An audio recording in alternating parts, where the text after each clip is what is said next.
There we go. Don't ask me why is there. Just go. Boom. What is going on, guys? Today is definitely a different video. Something that I feel like it's honestly needed to do.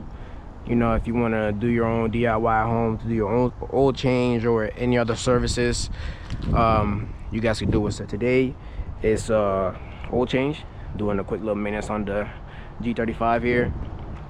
We got the oil filter. Now these are some stuff that you're gonna need for this specific car. Now some cars are very much different. Any American made car should just have a regular oil filter. It's honestly different sizes when it comes to these type of filters, but in this case, like Honda, Acuras, Nissan, Infinitis, sometimes Toyotas, they'll all be the same. Now with European vehicles, some filters will be in the top of the engine bay, some will be in the bottom, but some will be in a different canister. Now first step before you do your oil change, you want to make sure you go and pop the hood, apart from jacking your car up and using jack stands. And I always recommend using jack stands. Make sure you guys use jack stands when you guys work on your car. That is very important. You don't want the car to fall on you, and it could go pretty bad. This right here is a 3-ton jack, so this should pretty much hold the car off pretty well. All right, so make sure you guys have gloves. The tools that I'm using today for this oil change on my car, you're gonna need your ratchet. They have a 1/2 inch ratchet, they have a 1/4 inch ratchet, and they have a 3/8 ratchet. My drain plug socket size is a 14 millimeter. Some vehicles are 17, some of them are 13, even a 10. It very much depends on the vehicle that you're working on. And we have a small band wrench because of the filter size. And you guys want to make sure you guys have a rag and an oil catcher to get this oil change done. Now me personally, I don't care to get dirty, so I'm gonna just go on the floor and do the oil change. If you feel much about, you know, not getting dirty, I'll just get like a mat or something, or like an old blanket, put it under your car, and just so you won't get dirty, you won't get your driveway filled with oil. I check my oil level just to make sure to see where my oil level is at. This is very important because this will indicate if your car is either burning oil or you're leaking out of your valve cover gasket, your oil pan, or anywhere that has any seal to the point where, you know, oil could come out of. So for me, I'm about a quart low on oil, so that's not pretty bad. Known for these vehicles, they burn a lot of oil, and this is a drifting vehicle, so you're gonna burn oil regardless. And I don't have an oil cash can, so that's for another video. Go ahead and get started. You want to make sure you open your oil cap just so that the oil will flow out nice and smooth out of your oil pan. So you could get you one of these oil catchers from AutoZone, Advanced Auto Parts, or shoot, even if you want to order it online, you really can. Make sure you guys get a good one because they do got terrible ones. And this one right here takes 13 quarts or 12.5 liters on the capacity. Now let's go ahead and get started on this vehicle. Hold on, wait a damn minute. Am I stupid here? Here we go. I'm tripping, y'all.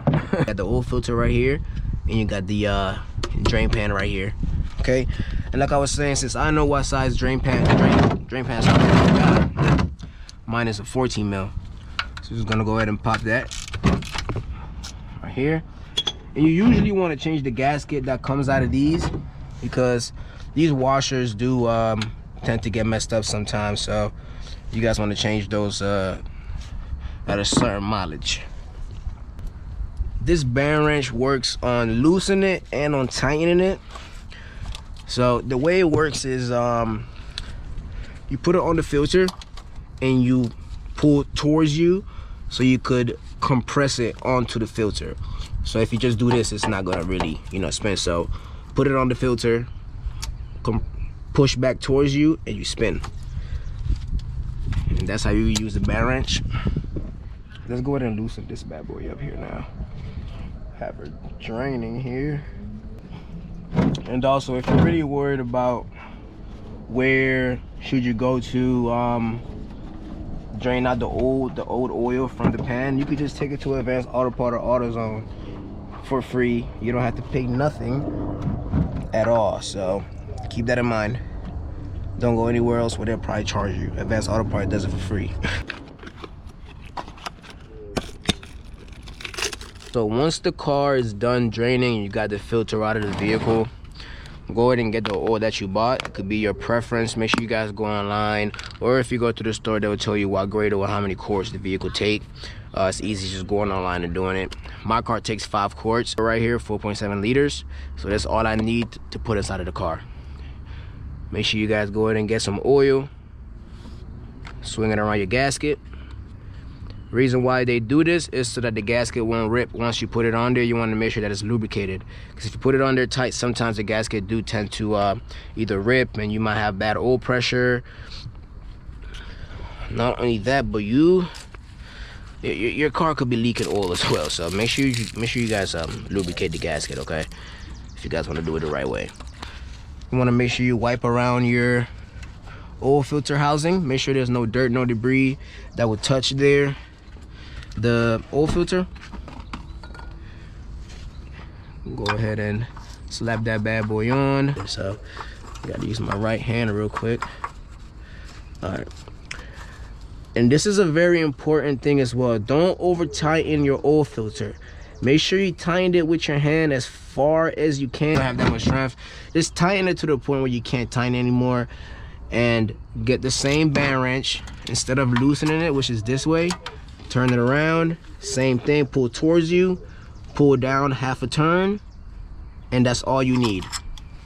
Your drain plug, put that bad boy back on there. And mind you guys, this takes about 10 minutes. It doesn't really take that long to do an oil change, okay? So you could definitely do it yourself at home. It's not that hard. You might need to buy some couple tools, which is okay. You don't have to get the same jack that I got. You could get like a 1 ton or 1.5 ton jack. That should be definitely enough to jack the car up, to put some jack stands on there. Jack stand costs about like 30 bucks, probably for 2 of them. If you guys want to go heavier on the tons, then you know, it's up to you. When you tighten the drain plug, make sure that you guys snug the drain plug. You don't want to tighten it too much. So if you can't go no more off of your hand strength like this, give it a cool turn, and it's tight already. That's it. That's all you got to do.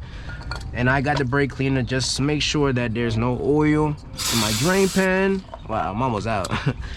There's no oil in my drain pan, no around my oil filter, so that whenever I drive it, I know that the bottom is completely dry and I don't have to worry about no leaks. Now, if there is any leak, then you would definitely know that it's leaking, okay? Make sure I wipe that down. It's down, and that's honestly, if you want to call that the hard part, that's all you have to do for this. Now the next easiest part is definitely going up there and adding the oil. And my car only takes 5 quarts of oil, so I'll be pouring that whole thing in there. And my oil option is I use Valvoline full synthetic, high mileage, just because the vehicle has a lot of mileage in it. So and there is a difference between high mileage synthetic oil and just regular synthetic oil. These are for vehicles that have more than 75,000 miles, and when you read down here, it's 50% more wear protection versus industry standard. So if you got like regular oil, it's not going to have the same effect as full synthetic. So I do highly recommend getting full synthetic for your vehicle. Recommend full synthetic. All right, get you your funnel, put it wherever your oil cap is at, and go ahead and pour your oil in there. And the way that you would tell how many quarts of oil this has, you have the dashes right here. 1, 2, 3, 4, and this will be 5 right here. Got the full 5 quarts in there. 5 quarts of oil in there. Close that oil cap back down, and that is pretty much how to do an oil change. The next step would definitely be, make sure you guys put that dipstick back, because sometimes oil do leak out of the dipstick hole depending on where it is. The reason why you want to start the car is because you want to make sure that you got good oil pressure. How would you tell that? You see that lamp right there? Sorry, let me make sure I put the camera up so you guys can see. So the lamp, this oil lamp that's right here, is gonna tell you if your oil pressure is bad. Now when you turn the car on, it should turn off, but if it stays on, that means your oil pressure is bad and you might want to go and double check that oil filter and make sure that it's good. Oil, but I definitely did spill some oil. Alright, let it run for a little bit. Make sure you guys keep an eye on that oil filter, make sure it's good. Take off my headband real quick. And once you guys check that oil filter, which is right here, you see no visible leaks from the oil filter and from the drain plug, then you guys did a great job doing the oil change. Alright, if you guys enjoyed this video, let me know. I will be dropping more videos on how to do other services on your own. So you just don't go out there paying a lot of money to do these services, guys. It's pretty easy to do them. All you need is the tools, and the rest is on your own. So thank you for watching, and yeah.